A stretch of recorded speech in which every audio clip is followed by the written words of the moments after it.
खबर कुशीनगर से, जहां पर एक कलाकार जो शंकर बना था डीजे पर डांस करते हुए ही अचानक गिर गया और उसकी मौत हो गई। मौत की वजह तेज डीजे की आवाज बताई जा रही है। नैनीताल न्यूज, जुलूस के दौरान हार्ट अटैक से हुई युवक की मौत। नमस्कार। आज एक बहुत ही ज्वलंत मुद्दे पर, जो कि सामाजिक सरोकार का मुद्दा है, उस पर आप लोगों से चर्चा करने के लिए आपके बीच में आए हैं।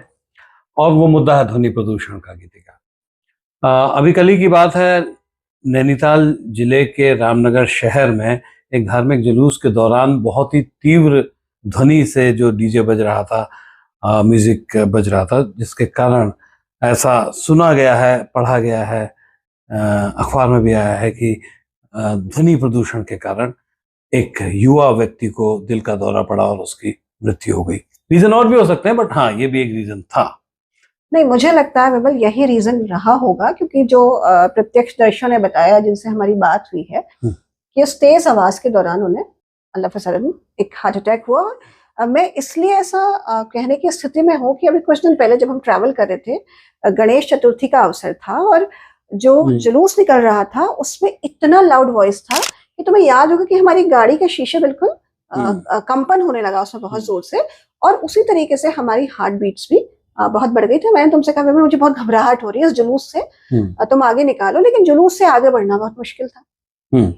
तो चाहे जुलूस वो ईद का हो या गणेश महोत्सव का हो या कांवड़ के दौरान के जो, अब वो कांवड़ वाली घटना भी आप भूले नहीं होंगे, जब हम लोग देहरादून से बिल्कुल आ रहे थे और बहुत ही ओवरटेक भी नहीं ले सकते थे। सड़क थोड़ी नैरो थी और बहुत ही तेज डीजे उसमें बज रहा था। ओवरटेक मतलब दे भी नहीं रहे थे, मतलब मुझे वो सिचुएशन क्रिएट नहीं कर रहे थे कि जिससे ओवरटेक भी कर सके। और वो लोग क्योंकि जो ट्रक था या जो भी, आई थिंक ट्रॉली जो भी थी, उसमें इतने बड़े बड़े स्पीकर्स लगे हुए थे और उनसे जो नॉइज आ रहा था तो पूरी गाड़ी एकदम कांप रही थी। हाँ बिल्कुल, जबकि शीशे सारे बंद थे, उसके बावजूद भी बहुत ही कंपन गाड़ी के शीशों में, गाड़ी के जितने भी पार्ट्स में एक वाइब्रेशन और एक शरीर में भी वो फील हो रहा था कि कुछ अनईजी महसूस हो रहा था। तो ये सिचुएशन अब बहुत बार देखने को मिलती है और ये बड़ा ही चिंतनीय विषय है कि ये क्या ऐसा उल्लास, क्या है ऐसा उल्लास, और उस उल्लास के साथ जो हुड़दंग है, क्या हमारा उल्लास ऐसा होना, क्या हमारे त्योहारों को मनाने के तरीके लोगों की जान से बढ़कर के हैं? नहीं, और आप देखते हैं उन जुलूस में, जैसे मैं कह रही हूँ कि मैं 45 मिनट फंसी रही, उसी में एम्बुलेंस ही फंसी रहती है कई बार। सही। तो क्या हमारे त्योहार, क्या हमारे धार्मिक जुलूस, क्या हमारे धार्मिक तौर तरीके लोगों की जान से ज्यादा महत्वपूर्ण है? और हम तो उत्तराखंड में रहते हैं, हमारा वैसे ही बहुत ही हम इकोलॉजिकली बहुत सेंसिटिव जोन में है। लगातार हमारे प्रदेश में आपदाएं आ रही हैं, या वो हम जो गणेश चतुर्थी की हम बात बता रहे हैं, जरूर जो निकल रहा था, तो वो रामनगर में कॉर्बेट का एरिया है, वो जीव जंतुओं के लिए भी संवेदनशील है। बिल्कुल। तो हमारा जो, मुझे लगता है कि इन मुद्दों पर जितने भी संवेदनशील लोग हैं, उन्हें सोचना चाहिए और खुल के बात इन मुद्दों पर होनी चाहिए कि क्यों हम इतना ज्यादा मतलब धार्मिक आयोजनों को इस तरीके से मना कर रहे हैं कि वो लोगों की जान पे आफत आ रही है उससे। हाँ, मतलब आपका उल्लास है धार्मिक त्योहार पर, आयोजन पर, अच्छी बात है, पर वो उल्लास ऐसा नहीं होना चाहिए कि वो अन्य लोगों के लिए नकारात्मक प्रभाव पैदा कर रहा हो। अगर ऐसा है तो हमें सचेत होना चाहिए, हमें सतर्क होना चाहिए और हमें खुद अपने आप को, अपना आत्ममंथन करना चाहिए कि क्या हम ये ठीक कर रहे हैं? क्या बहुत जोर की आवाज लगा के ईश्वर हमें सुन पाएंगे? क्या बहुत जोर से, बहुत बड़े बड़े डीजे में जब म्यूजिक बजेगा, जब गाने भगवान जी के भजन बजेंगे या अल्लाह के कोई ऐसी बात होगी, क्या तभी हमारे भगवान या हमारे अल्लाह हमको सुन पाएंगे या हमारी बात उन तक पहुंचेगी? मैं नहीं समझता। बिल्कुल बहुत चिंतनीय, बहुत बहुत महत्वपूर्ण बात आपने विमल करी है। देखिए, पहले जब मैंने पढ़ा था किसी जगह की बात होती है कि ईश्वर कहाँ मिलेंगे, पूछा गया कि ईश्वर कहाँ मिलेंगे, तो जवाब था ईश्वर मन के अंदर मिलेंगे। तो मंदिर, मन के अंदर जो शब्द था, उसी से मंदिर शब्द धीरे धीरे अस्तित्व में आया। ये मैंने कहीं पर पढ़ा है और मुझे काफी सार्थक भी लगा। तो ईश्वर तो मन के अंदर है और ईश्वर शांति में मिलता है, क्योंकि इसका प्रमाण ये भी है कि जितने भी हमारे बड़े बड़े मंदिर हैं वो कहीं मतलब बसावट से काफी दूर बनाए गए, क्योंकि ताकि व्यक्ति एक शांत माहौल में ईश्वर की उपासना कर सके, बिल्कुल, उसको बिल्कुल। उसको पाने का प्रयास कर सके। लेकिन हमने अपने ईश्वरीय उपासना के तरीके बिल्कुल बदल दिए हैं। अभी देखिए कुछ समय बाद नवरात्रि आएंगी, जगह जगह पंडाल लगेंगे, पूजा करेंगे, लेकिन इतने इतने तीव्र स्वर में क्यों?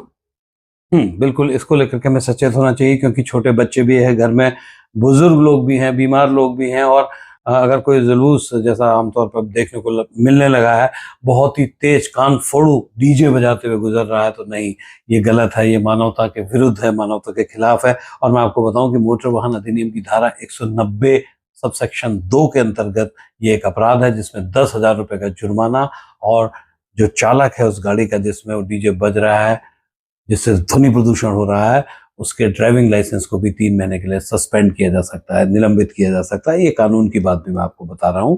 और उसके अलावा विभिन्न अन्य सरकारी प्रशासनिक आदेशों में भी इस तरीके के ध्वनि प्रदूषण को मना किया गया है।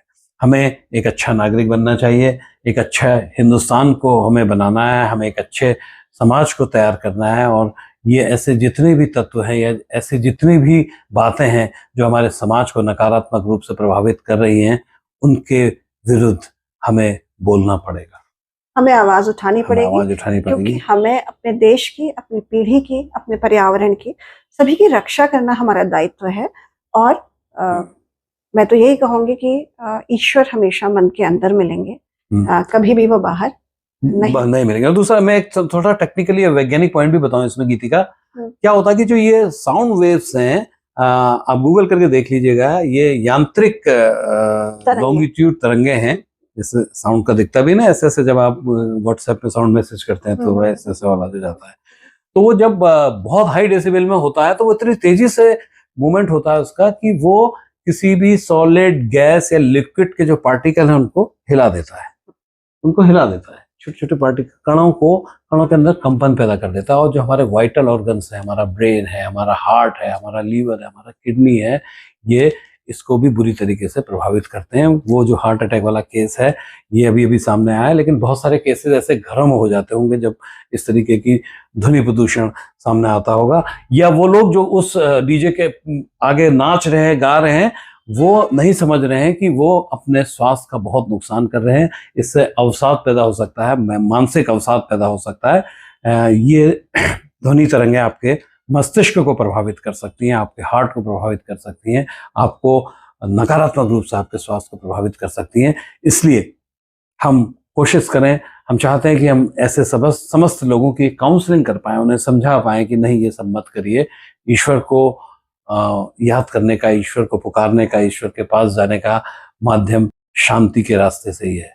दया, करुणा, प्रेम, बिल्कुल, ये ईश्वर को प्राप्ति के तरीके हैं। जो हम जिस तरीके से आज ईश्वर को ढूंढने की कोशिश कर रहे हैं, जो समाज में चल रहा है, मुझे लगता है हमें बहुत सचेत होने की जरूरत है।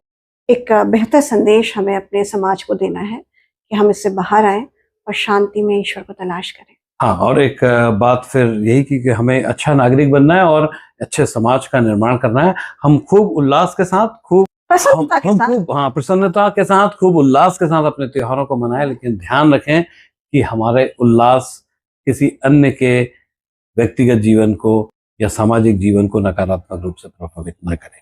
मतलब आप सब लोग अपनी राय इस मुद्दे पर, ये बहुत ज्वलंत मुद्दा है, आप सब लोग अपनी राय इस मुद्दे पर कमेंट्स में जरूर दीजिएगा। अपनी राय, आपकी क्या राय है इस मुद्दे पर, कमेंट्स में जरूर लिखिएगा। इसको लेकर के फिर हम डिस्कशन को जारी रखेंगे। तब तक के लिए नमस्कार।